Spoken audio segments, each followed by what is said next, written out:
தலைப்பு எனக்கு ஒத்தாசை வரும். சங்கீதம் 121 அதிகாரத்தில் 1-8 ஆவியானவர் அரைத்து பேசுகிறாக. எனக்கு ஒத்தாசை வரும் நேராக கண்டுகிறது. அப்போ நான் பார்க்கும்போது ஆண்டவர் வார்த்தை சொல்கிறது, சங்கீதம் 121 எனக்கு ஒத்தாசை வரும். பருவங்களுக்கு அது பருவங்களுக்கு நேராக இறங்கும். ஒத்தாசை எங்கே வருது? எங்கேருந்து வரும்? ஏசப்பாடு தான் வரும். வேறு ஒரு இடத்துன்னு வராது. ஒத்தாசை பருவங்கள் நேராக கண்களை ஏறெடுக்கிறேன் என்று சொல்கிறார். ஒத்தாசை ஒரு மனிதன்ட்டு வராது, மனுஷகிட்டேருந்து வராது, உலகம் கிட்ட வராது. ஏசு அப்பாட்ட தான் ஒத்தாசை வரும். அவர்தான் தெளிக்கிறார். ஒத்தாசை வரும் பருவங்களுக்கு ஏறாக என் கண்களை ஏறெடுக்கிறேன் என்று சொல்கிறார். வானத்தை பூமியும் உண்டாக்குன கர்த்தருக்கு தான் எனக்கு ஒத்தாசை வரும். ஒத்தாசைக்காக நாம் உலகம் முழுதும் அதை தேடி போகிறோம். ஒருபோதும் ஒத்தாசை வராது. ஏசாப்பாட்டிருந்து ஒரு எந்த ஒத்தாசை வேண்டுமோ அது வரும். நீங்கள் ஜெபிக்கும்போது ஜெப வீரராக இருக்கும்போது ஜெபிக்கும்போது ஒத்தாசை தேடி வரும்.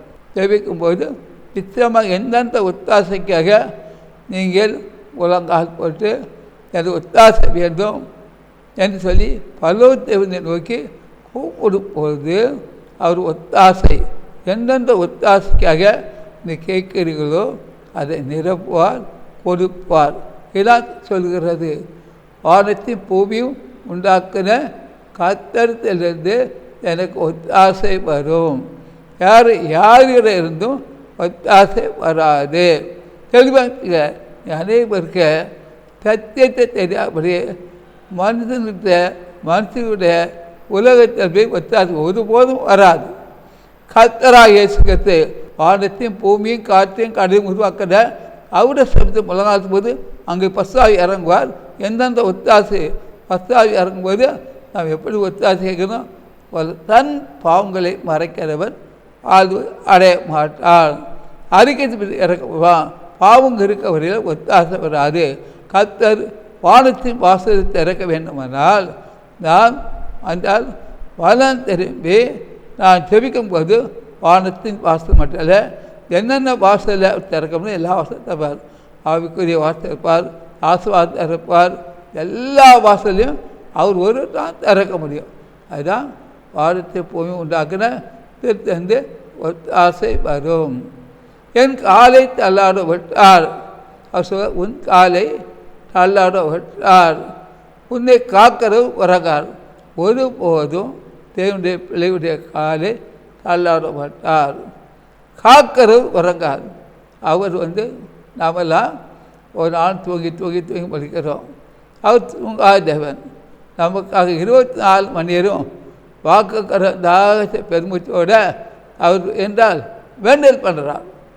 யாரெல்லாம் உலகம் என்ன முடியாத இந்த ஒரு செகண்டில் போயிட்டே இருக்கோம். அதுக்கெல்லாம் அவர் ஒத்தாசை அனுப்புகிறார். நாம் ஒவ்வொரு நாள் தூங்கி 3 நேரம் பல நேரம் சாப்பிட்டு எல்லாம் நம்ம எழுந்திருக்கிறோம். ஆனால் அப்படி இல்லை. பெருத்த இருக்கிறது. என் உன் காலை தள்ளாட விட்டார். உன்னை காக்கிறவர் உறங்கார். அவர் உறங்கினா அந்த உலகமே கிடையாது. அவர் உறங்கினா உலகமே கிடையாது. அவர் சொத்தாரும் அவர் உறங்கார் என்று சொல்லப்பட்டிருக்கிறது.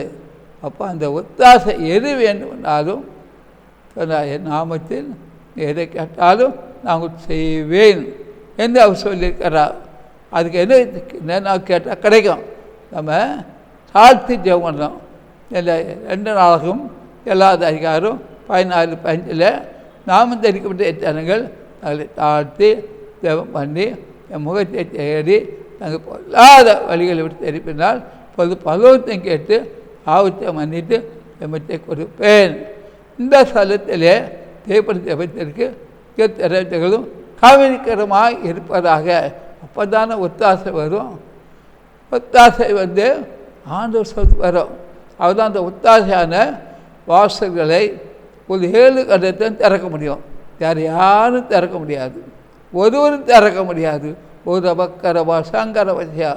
அடுத்த நாட்களில் ஹைதராபாத்திலிருந்து ஒரு குடும்பத்தார் 10 பேர் வந்தாங்க. அது ஒத்தாசை வேணும். அவங்களுக்கு லிவரில் கேன்சர், வயசு 45. எங்கெல்லாம் ஹைதராபாத்தில் ஜெபிக்க வந்தாங்க.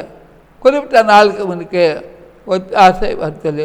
அப்போது இங்கே வந்து அவன் சொன்னார், ஒத்தாசையை அவர் தருவேன்னார். தந்தை அந்த எந்த வியாதி எடுத்தாலும் தானே பரிகாரிய கர்த்தர் வியாதியை விலக்கி உனக்கு அற்புதம் செய்வேன்னு சொன்னார். அதான் ஒத்தாசை. அப்படி எத்தனையோ பேருக்கு 58 எந்தெந்த ஒத்தாசைக்காக செலுத்து வராங்களோ, அதிகாரம் செலுத்து வராங்களோ, எல்லாம் பூர்ணமான ஒரு சமாதானம், சந்தோஷம் வெளியே கொடுத்து தனித்தனியாக ஆசீர்வதித்து அனுப்புகிறதை பார்க்க முடிகிறது. அதே போல் உங்களுக்கு ஒத்தாசை வேண்டுமானால் தேச ரட்சகர் தான் தர முடியும். யாரும் ஒருவரும் தர முடியாது, எந்த சபையும் தர முடியாது, ஊழியும் தர முடியாது. கர்த்தர் உங்களுக்கு ஒத்தாசை அனுப்பி உங்களுக்கு சந்தோஷம் மட்டும் இல்லை, சமாதானம் மட்டும் இல்லை, விடுதலை மட்டும் இல்லை, எல்லாம் தர முடியும். அதை பார்க்கிறோம்.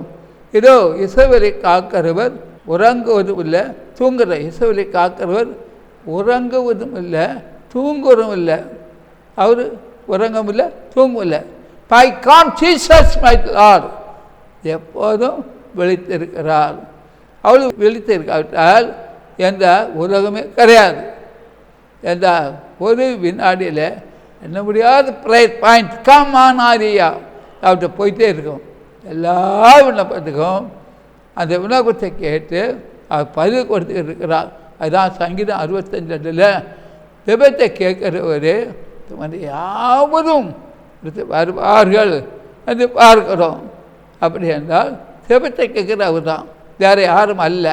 அவர் ஜெபத்துக்கு கேட்க மட்டும் பதில் கொடுப்பார் என்பதை நாம் பார்க்கிறோம். இங்கே பார்ப்பது கர்த்தர் உன்னை காக்கிறவர். கர்த்தர் உன் வலது பக்கத்திலே நல்லதாக. கர்த்தர் உன்னை காக்கிறவர், கர்த்தர் தான் காக்கிறவர். அவர் உன் வலது புறத்திலே ஒரு நிழலாக இருக்கிறாரா, வலது புறத்தில் நிழலாக இருக்கிறார். எத்தனையோ மரம் செடி, இது மரம் பெரிய மரம் நிழலுக்காக வந்துக்கும். அது குறிப்பிட்ட மழை நேரத்தில் அந்த நிழல் இருக்காது. காற்று நமக்கு திறந்தால் அல்ல வீடு மறைவில் நிற்கலாம், ஒரு நிழல் கிடைக்காதா, அது அது மறைஞ்சு போயிடும். ஏன்னா சொன்னாலும் கர்த்தர் தான் நமக்கு நிழலாக இருக்கிறார், அவர் தான் நல்லா இருக்கிறார். இது எல்லா நிழலும் ஒரு செகண்டில் ஒரு மரத்தில் கலந்து போயிடும். அதைத்தான் இங்கே சொல்லப்பட்டிருக்கிறது. கர்த்தர் உன்னை காக்கிறவர், கர்த்தர் உன் வலது பக்கத்திலே நிழலாய் இருக்கிறார் என்று வச்சு. அப்படி என்றால் பார்க்குறார் நிகழ்ச்சியை கேட்குறவங்கெல்லாம் கர்த்தர் ஒரு நிழலாக இருக்கிறார் என்று ஆண்டு சொல்லியிருக்கிறார். ஆண்டு சொல்கிறார், பகலிலே வெயிலாகிலும் இரவிலே நிலவாகிலும் உன்னை சேதப்படுத்துவதில்லை. பகலிலே வெயிலாகிலும் இரவிலே நிலவாகிலும் உன்னை சேதப்படுத்துவதில்லை. ஏன்னா ஒன்றும் நம்மளை சேதப்படாது. தேவனுடைய பிள்ளைகளுக்கு எந்த சேதம் வந்தாலும் அதை சேதப்படுத்தாதபடி அவர் காக்கிறார். எத்தனையோ மனிதர்கள் பல சூழ்ச்சிகளை பண்ணி சேதப்படுத்த முயற்சிப்பாங்க. அது ஆண்டவர் வார்த்தை என்று சொல்கிறது, பகலிலே வெயிலாகிலும் இரவிலே நிலவாகிலும் உன்னை சேதப்படுத்துவது இல்லை என்று சித்தமாக சொல்லுகிறது. என்ற சித்தம் இல்லாமல் ஒரு சேதப்படும். சேதம் வருவதுன்னா நமக்கு ஆண்டவர் எத்தனையோ வருஷங்களை பேசுவார். பகலை மனம் திரும்புங்கள் பல ஒரு ஆட்சி செய்வோம். இது ஒப்பு கொடுக்காதபடி இருந்தால் நமக்கு சேதம் வரும். கர்த்தர் உன் எல்லா தீங்குக்கும் விலை காப்பார். அவர் உன் ஆத்மாவை காப்பார். எல்லா தீங்கும் விலை காப்பார், உன் ஆத்மாவை காப்பார். கர்த்தர் போக்கையும் உன் வரத்தையும் எந்தைக்கும் காப்பாரா, எந்தைக்கு காப்பார். இப்போ இந்த நிகழ்ச்சியை பார்க்குறவர்களுக்காக ஜெபிக்க போகிறேன். 10:35 வாயை உமைகளால் திறப்பேன். உலக தோற்றம் முதல் அரை போல வெளிக்கட்டு வந்து சீக்கிரம் வரைக்கும் நடந்தது. நம்ம தோறுகளுக்கு இருக்கிறேன். எல்லோரும் சந்தோஷமாக இருங்கள். இயேசுவோட வருகை மிக சமீபம். ஒரு பிரயாணம் இருக்க நல்ல பிரயாணம். ஒரு மகளுக்கு திரும்ப நடக்க இருக்கிற சந்தோஷமாக இருக்கணும். ஒரு குழந்தை பிறக்க இருக்குது, நல்ல குழந்தை. ஒரு வீடு கட்ட நினைக்கிறாங்க, வீடு கட்டப்படும். அடுத்த வருஷத்தில் எப்படின்னு யாரும் தெரியாமல் இருக்காதுங்க. அழுக்கு கூடைகளை வீட்டுக்கு வச்சுட்டு என்னை ஆசுவதி தெப்பிக்காதுங்க. பொல்லாது உங்கள் வீட்டுக்கு அழுக்க கூடை எடுத்து வெளிப்படுங்க, பசுத்தப்படுத்துங்க. அப்போ எல்லா ஆசீர்வாதம் வரும். சாவுக்கு எதுவான சரியங்களை உயிர்ப்பிக்கிறது தான் நம்ம தேவன். முன்னாள் வேகத்தில் உலகத்தில் பல சம்பவம் நடக்கும். எல்லாம் நீங்கள் பார்க்க தான் போகிறீங்க. உதவி சொன்னால் ஒரு தென்னிந்தியாவில் ஒரு சம்பவம் இருக்கிறது, அதே நீங்கள் பார்ப்பீங்க. ஒரு விழா வீட்டில் நடக்குது, நல்ல விழாயா கெட்ட விழாயா நல்ல பார்த்து பாருங்க. இப்படி கத்த சொன்னால் நானே விடிவெளியும் நட்சத்திரமாக இருக்கிறேன். அழுக்க கூட வீட்டில் வேண்டாம், அசுத்த கூட வேண்டாம், அற்புதமான கூட இருக்கட்டும். 2 மாதத்துக்குள்ளே என்னென்ன உலகத்தில் நடக்கிறது பொறுத்து பார்த்து கொள்ளுங்க. வஞ்சிக்கிற ஆவி, இந்த உலகத்தின் வஞ்சிக்கிற ஆவி போயிடும். இந்த உலகத்தில் உள்ள சாத்த ஆவி போயிடும். இந்த உலகத்தில் விக்கிரத்தின் ஆவி போயிடும். எல்லாம் போய் புதிய ஆவி அது உலகத்தில் வரப்போகுது. அபிஷேகம் வரப்போகுது. எந்தெந்த நன்மையை எதிர்பார்க்குறீங்களோ அது எல்லாமே கிடைக்கும். 1 மாதத்துக்குள்ளேருந்து ஒரு சில காரியங்கள் நிறைவேறும். என் நாமத்தின்னு சொல்கிறேன், என் ஜீவனை கொடுத்துருக்கிறேன். அசுத்தம் உள்ளவர்கள், பசுத்தை கொடுத்து உள்ளவர்கள், விக்கிரத்துக்கு அடிப்பட்டவர்கள்லாம் ஏமாந்து போக போகிறாங்க. கர்த்தரை தேடுகளோ பிழைப்பார்கள். நான் சொன்ன வார்த்தை என் வார்த்தை நிறைவேறும். நான் உங்களுக்கு சொன்ன வார்த்தை என் வார்த்தை. மனிதனை நம்ப வேண்டாம், மனுஷனை நம்ப வேண்டாம், இயேசு நம்புங்க, நீங்கள் பிழைப்பீங்க. எல்லா ஆசீர்வாதமும் நான் கொடுக்க போகிறேன். ஒரு வெள்ளிக்கிழமை சென்னையில் ஒரு சம்பவம் நடக்கிறது, பார்த்துக்கிடுங்க. நான் சொன்ன வார்த்தை என் வார்த்தை. மெழுகு பற்றி உருவி போல சென்னையில் ஒரு உருவம், அதெல்லாம் நீங்கள் பார்ப்பீங்க. யார் இருப்பாங்க யார் இல்லை என்பதை பொறுத்து பார்த்துக்கல. மனிதன் எதை விதைக்கிறானோ அதை அறுப்பான். நல்லதை விதத்து நல்லதை அறுப்பான், கெட்டதை விதம் கெட்டதை அறுப்பான். அவனும் வித்து அறுப்பான். அதான் வரக்கூடிய காலம் நடக்கும்போது யாரெல்லாம் அந்த உலக வைத்தார்களோ அதை அறுப்பார்கள். நல்லதை வித்தும் நல்லதை அறுப்பார்கள், கெட்டதுகள் அவன் வைத்து அறுப்பான். எல்லா ஆசீர்வாதத்தையும் நான் உங்களுக்கு கொடுக்க தான் வந்திருக்கிறேன். யாரெல்லாம் என் முகத்தை தேடுங்கள் பிழைப்பேச, அவர் முகத்தை தேடுவதற்கெல்லாம் எல்லா ஆசீர்வாதம் வரும். அவர் முகத்தை வரைக்கிற தேடாதவங்களுக்கெல்லாம் ஆசீர்வாதம். இயேசுவை சொன்னார், நானே வழியும் சத்தியமும் தேவனுமாக இருக்கிறேன், என்னின்று அவரின்றி வேறு தேவன் கிடையாது. உங்களுக்கு ஆண்டவராக ஏற்றுக்கிட்டு நல்ல மேய்ப்பனாக இருக்கிறார். அழுக்கக்கூடிய வச்சுட்டு என்னை ஆசீர்வதியும் ஜெபிக்காதுங்க. உங்கள் வீட்டில் என்னென்ன அழுக்கு இருக்கோ, அசுத்தம் இருக்கோ, பாவம் இருக்கோ, எரிச்சல் இருக்கோ, கோபம் இருக்கோ, வஞ்சம் இருக்கோ, பொறாமை எரிச்சலாம் அந்த அழுக்கெல்லாம் எடுத்து வெளியே போட்டுட்டு ஆனால் ஒரு தாழ்த்தி ஜோம் பண்ணுங்க. அப்போ தான் அவைக்குரிய ஆசீர்வாதமும் பூமிக்குரிய ஆசீர்வாதம், ஞானம் வரும், அறிவு வரும், புத்தி வரும். அழுக்குடைய வச்சுட்டு ஏதோ மகன் ஜோம் பண்ணாலும் சரி, எத்தனை கூட்டத்துக்கு போனாலும் புறம் கிடையாது.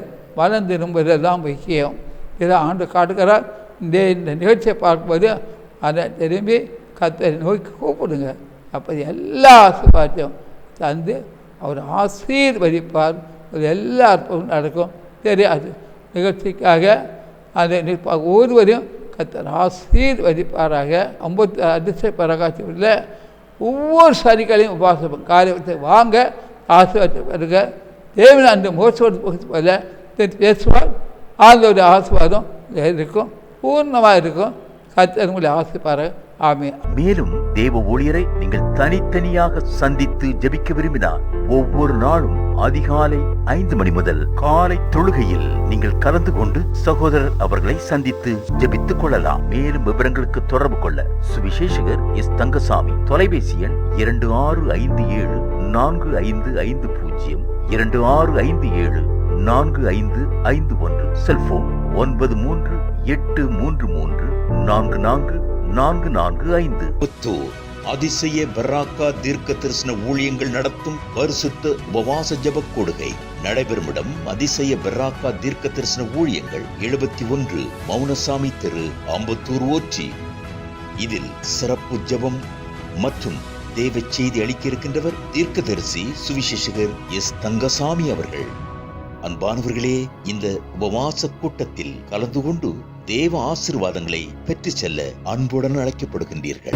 தேவைகளுக்கும் மேலும் ஆலோசனைகளுக்கும் நீங்கள் தொடர்பு கொள்ள வேண்டிய முகவரி சுவிசேஷகர் எஸ். தங்கசாமி, 71 மௌனசாமி தெரு, ஆம்பத்தூர், ஊர்ச்சி, சென்னை 53.